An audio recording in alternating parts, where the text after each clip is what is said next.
Russia has angrily rejected international calls for it to pay for war damage it has inflicted in Ukraine. It comes after the UN General Assembly passed a resolution saying Russia should face the consequences of its actions, including paying reparations. General Assembly resolutions carry symbolic weight, but do not have the power to enforce compliance. The Kremlin said it would work to stop the West seizing its international reserves to pay for reparations. Spokesperson Dmitry Peskov accused the West of attempting to formalize robbery and violate the rules of private property and international law.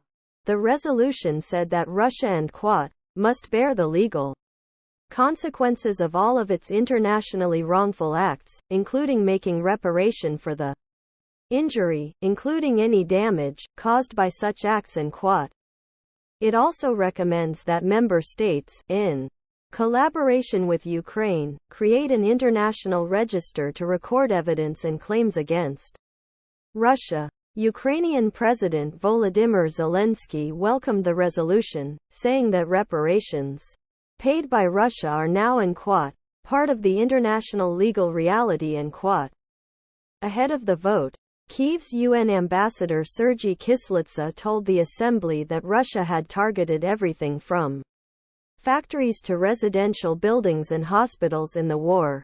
In addition to needing finance to rebuild infrastructure, he said that recovery and will never be complete without a sense of justice for the victims of the Russian war and adding, it is time to hold Russia accountable, and Russia destroyed Kherson infrastructure. Zelensky, Russian ambassador to the UN Vasily Nebenzia, labeled the resolution and legally null and void and accused the West of trying to draw out and worsen the conflict and The resolution was supported by 94 out of 193 member states, while 14 including Russia, China and Iran voted against it.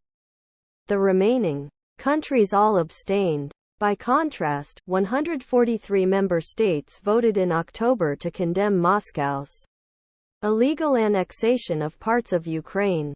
There have been previous examples of countries being ordered to pay reparations after conflicts.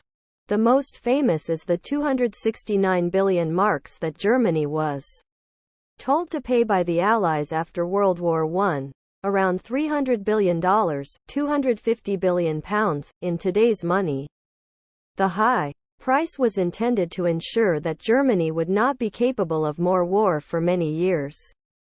But it ended up having the opposite effect, as many historians argue. The crippling reparations and labeling of Germany as the guilty party in the war were a key driver of resentment. That led to World War II.